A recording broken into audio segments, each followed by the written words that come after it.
Assalamualaikum teman-teman, jangan lupa untuk subscribe ya. Mari kita telaah lebih lanjut teori tentang Rayleigh dan Gaban bertemu untuk menganalisis tantangan yang dihadapi Monkey D. Luffy. Evaluasi perjalanan Luffy hingga saat ini, Rayleigh dan Gaban, dengan pengalaman mereka yang luas di Grand Line, akan memiliki perspektif yang unik dalam mengevaluasi perjalanan Luffy sejauh ini. Mereka akan mempertimbangkan musuh-musuh kuat yang dikalahkan, mereka akan mengingat kembali para lawan tangguh yang telah dikalahkan Luffy, mulai dari Shichibukai hingga Yonko. Diskusi ini akan membantu mereka mengukur tingkat kekuatan dan kemampuan Luffy saat ini. Mereka mungkin akan menganalisis bagaimana Luffy mengatasi tantangan-tantangan tersebut, termasuk penggunaan haki dan kekuatan buah iblisnya. Rintangan yang telah dilalui. Mereka akan membahas berbagai rintangan non-musuh yang telah dihadapi Luffy, seperti kondisi cuaca ekstrim di Grand Line, jebakan alam, dan dilema moral yang sulit.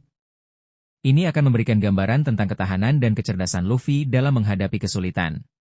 Sekutu yang telah diperoleh, mereka akan mempertimbangkan sekutu-sekutu kuat yang telah Luffy kumpulkan di sepanjang perjalanannya. Ini penting karena Luffy tidak berjuang sendirian, dan kekuatan aliansinya akan menjadi faktor kunci dalam tantangan di masa depan. Memprediksi tantangan di masa depan.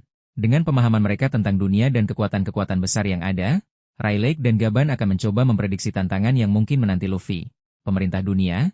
Sebagai kekuatan dominan di dunia, pemerintah dunia pasti akan menjadi musuh utama Luffy, terutama setelah insiden Enies Lobby dan keterlibatannya dalam berbagai konflik besar. Mereka akan membahas potensi kekuatan Angkatan Laut, Gorosei, dan Ksatria Suci. Yonko lain. Meskipun Kaido dan Big Mom telah dikalahkan, Yonko lain seperti Shanks dan Kurohige masih menjadi ancaman besar. Mereka akan menganalisis kekuatan dan ambisi masing-masing Yonko dan bagaimana Luffy mungkin berinteraksi dengan mereka. Bajak Laut Kurohige. Sebagai rival utama Luffy dalam perebutan One Piece, Bajak Laut Kurohige dengan kekuatan buah iblis yang dicuri dan ambisi Teach yang gelap akan menjadi ancaman yang sangat serius. Mereka akan membahas potensi konfrontasi dan bahaya yang ditimbulkan oleh kru Kurohige. Misteri Lauk Tale. Perjalanan menuju Lauk Tale sendiri penuh dengan misteri dan bahaya yang belum diketahui.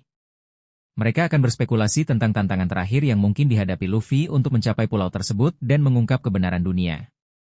Ancaman dari luar kekuatan besar yang dikenal. Mungkin ada kekuatan tersembunyi atau ancaman yang belum sepenuhnya terungkap di dunia One Piece. Rayleigh dan Gaban, dengan pengetahuan mereka tentang sejarah, mungkin memiliki firasat atau informasi tentang potensi bahaya ini. Tujuan analisis. Tujuan utama mereka menganalisis tantangan ini adalah untuk memahami tingkat kesiapan Luffy, mengevaluasi apakah Luffy saat ini cukup kuat dan berpengalaman untuk menghadapi tantangan di masa depan. Mengidentifikasi kelemahan potensial, mencari area di mana Luffy dan krunya mungkin rentan atau kurang persiapan. Merencanakan dukungan yang tepat. Berdasarkan analisis mereka, mereka dapat merancang cara terbaik untuk memberikan bantuan yang dibutuhkan Luffy, baik secara langsung maupun tidak langsung. Kesimpulan teori. Pertemuan antara Rayleigh dan Gaban untuk menganalisis tantangan yang dihadapi Luffy akan menjadi sesi perencanaan strategis yang penting. Dengan menggabungkan pengetahuan masa lalu dan pandangan ke masa depan, mereka dapat memberikan wawasan berharga tentang jalan yang harus dilalui Luffy dan bagaimana cara terbaik untuk membantunya mencapai tujuannya. Analisis ini akan menjadi landasan bagi tindakan mereka selanjutnya dalam mendukung sang calon Raja Bajak Laut.